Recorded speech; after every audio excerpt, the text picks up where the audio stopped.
News with Daisy Paul.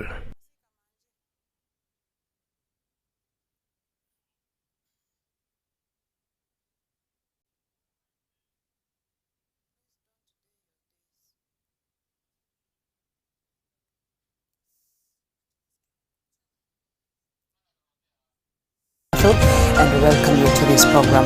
Now, as the country struggles with food security and statistics showing Kenyans from urban settlements sleep hungry, hence finding ways to get food on the table by engaging in urban farming. Speaking during a partnership program between Beacon of Hope Foundation, Christian Aid and Ministry of Agriculture to train residents of Nairobi to do urban farming for food security, they urged the county government to reform laws to allow urban population to access food and alleviate hunger. Where, of course, there's limited land, there's food insecurity, malnutrition of children. And through these interventions, we've seen dignity restored, hope restored. We've seen women and men become businessmen and farmers within those informal settlements.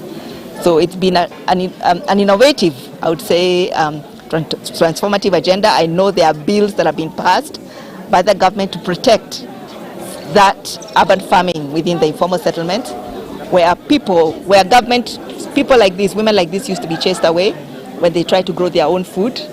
But through this collaboration, through this partnership, they've been protected. And we are seeing innovations and transformation at the household level as well. Oh yes, we have different innovative ways of farming. There is vertical farming, we do hydroponics, we do sack gardens, hanging baskets. I mean, it's probably one of the most innovative way, and I would say people perish for lack of knowledge, because with this innovation of urban farming and the innovation that has come about, you know, you can use anything within your household. The waste can be converted into organic, because everything is organic, can be converted into organic fertilizer. From there, whatever baskets, whatever bottles you have, sufurias, sacks, you can use them to grow your food. We embrace PPP, public-private partnership, where we have collaborators, stakeholders working together with us. The truth of the matter is that the policy could be with the government, but the people down there are with other more organizations, and particularly, like you've been told, religion holds a lot of space in terms of what people believe in, where they rush to when they have problems is the church. And so this collaboration that we've had, our way of working together with them is that when they have monetary resources, we have the services to give to them. We can serve them in kind. We can help them also show the members of the public where they can go to get aid in terms of money or credit. Former Kirinyaga woman representative Wangui Ngirishi has intensified her attacks against President William Ruto and the Kenya Kwanza administration, accusing the government of betraying Kenyans through high fuel prices, failed promises and poor economic policies that she said have pushed ordinary citizens into suffering. Walikuja wakatuambia kwamba kila kitu itaenda chini, bei ya production itaenda chini. Wakati Uhuru Kenyatta alikuwa anaenda, 1 liter of petrol ilikuwa 114 shillings. Leo hii na katika world market mafuta iko bei ya chini, lakini at that time wakati Uhuru alikuwa president, bei ilikuwa $113 per gallon. Saa hii iko 107, lakini hapa mafuta iko 213 at average. Waambie wataenda Mwangaza. Walisema watakuja kutengenezea bei ya kila kitu. Wakasema watatengeneza bei ya production patent yetu. Wakasema watatupatia GMR. Walikuwa wamesema mchele wanakuja kununua 95 shillings. Saa hii wamesema ikuwe imported ya bure, alafu inauzwa 65, ilani hao wana import yao ya bure. Waambieni wataenda Mwangaza.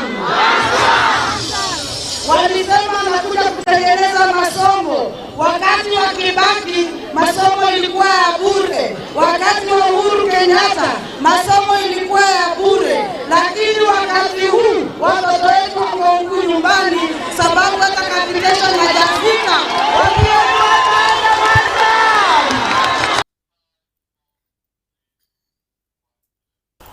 The Auditor General CPA Nancy Gathongo has asked for more funding from the government to enable her office to effectively conduct its audit mandate and safeguard public resources. Speaking in Mombasa, Gathongo said his office is underfunded and understaffed, hence struggling to meet its mandate under devolution. It is imperative that we deploy additional resources to the region, including human resources, and at the same time strategize on how to reduce operational costs in the long term. The 84 staff are currently operating from leased office space, which is not cost effective. The construction of this office block, therefore, is a strategic investment for us aimed at providing adequate working space for staff, reducing costs of leasing, and ensuring long-term operational sustainability. For those who currently hold office and those who aspire to hold office, if there's one thing that we do not need to politicize, is the report from the Office of the Auditor General. The work you do for our country and your officers' tireless work to just keep us in the narrow path of accountability and transparency to do in guarding our borders. Matayos, member of National Assembly Godfrey Odanga, has called on the government to review fuel prices policy. And speaking today afternoon at Siteko Primary School during the opening of an administration block, Odanga accused the Kenya Kwanza administration of hiking fuel prices as Kenyans are struggling with hard economic times. Hii bei ya mafuta zaidi ya shilingi 200 kwa lita. Hatuwezi kuhimili kama Wakenya. Hata wafanyabiashara wa magari, wa bodaboda hawawezi kujimudu, na kwa hivyo huo mzigo unapitishwa kwa wananchi, na wananchi wenyewe ndio hao hawana uwezo weza kupata hizo pesa. Serikali itafute njia iondoe zile taxes na njia zingine, hakikisha ya kwamba wananchi wanapata mafuta kwa bei ambayo nzuri, kwa sababu bei ya mafuta ikipanda kila kitu kinapanda.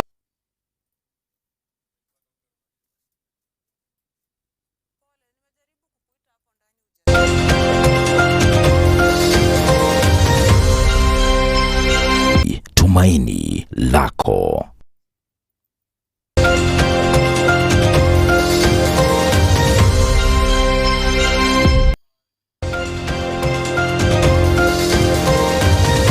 Welcome back. The State Department for Immigration and Citizen Services requires 4 billion Kenyan shillings in the 2026-2027 financial year to facilitate the processing of national identity cards and passports following increased demand across the country.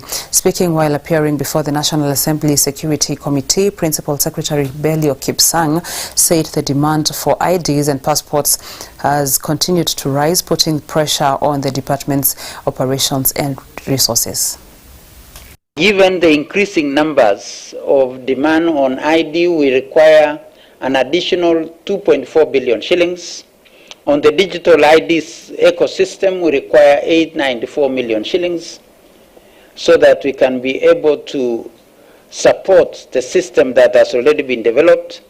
On supplies of passports, we have a deficit of 182 million shillings. On supplies of ID production, we have a shortfall of 280 million shillings. And on the Shirika plan, we have a shortfall of 878 million shillings, bringing it to a total of 4,688,000,046. Birth certificates being critical identification documents, and the other documentation, identification documents, which is the ID, having been made to be free.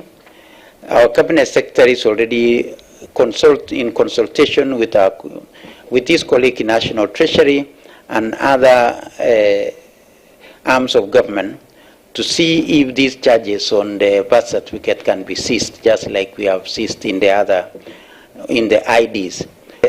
As part of the solution to reducing on the difficulties that Kenyans are facing on getting birth certificate is that going forward, we are launching a system that we are calling e-notification of births, so that when a child is born in the hospital, then notification is done at the hospital level electronically. When that notification is done electronically, we have just finishing on a system. We have just finished a system that now the e-notification will lead to an automation of generation of what we call unique personal identifier.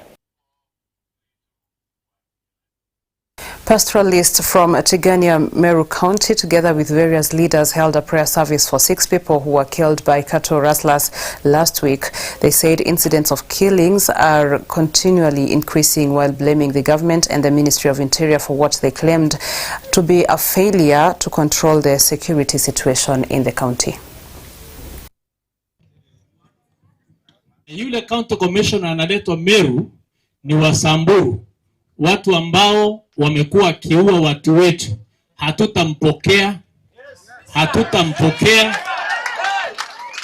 Hatutampokea na serikali ijue hiyo realignment wamefanya ya serikali. Na huyo county commissioner wameleta Meru. Sisi, over 4,000 of us as clergy in this county, tunasema hatumtaki. Hawa vijana wetu wamekufa, hawakukuwa wanatakana kukufa, kwa sababu walikufa wakifanya kazi ambayo sio yao.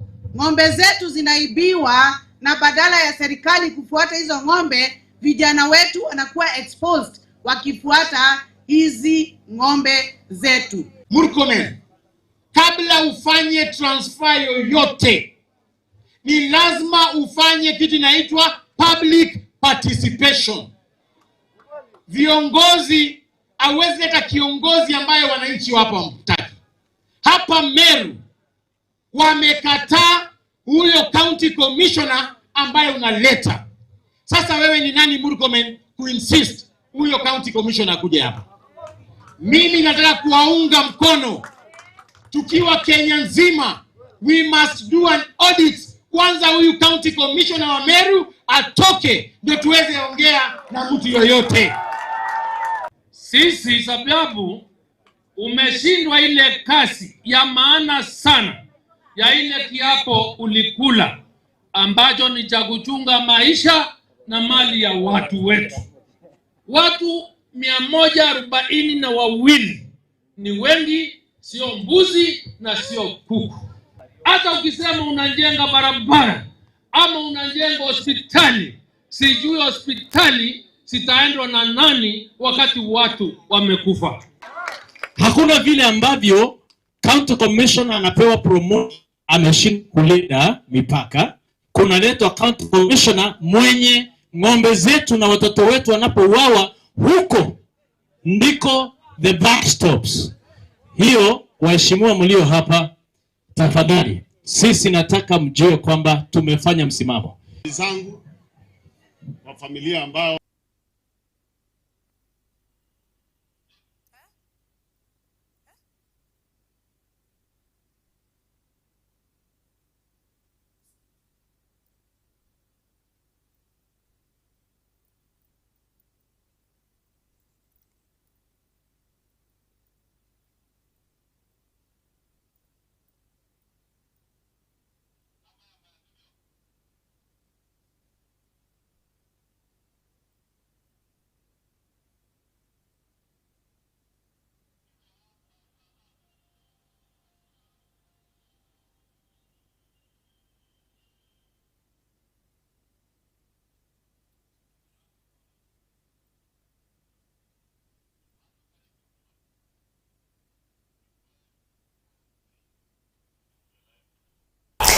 We've come to the end of this program. Many thanks for staying with us, and thank you to the team behind the scenes for making it a success. I am Daisy Paul, and our sign language interpreter is Naomi Mathu. On behalf of the entire team, we wish you a good night.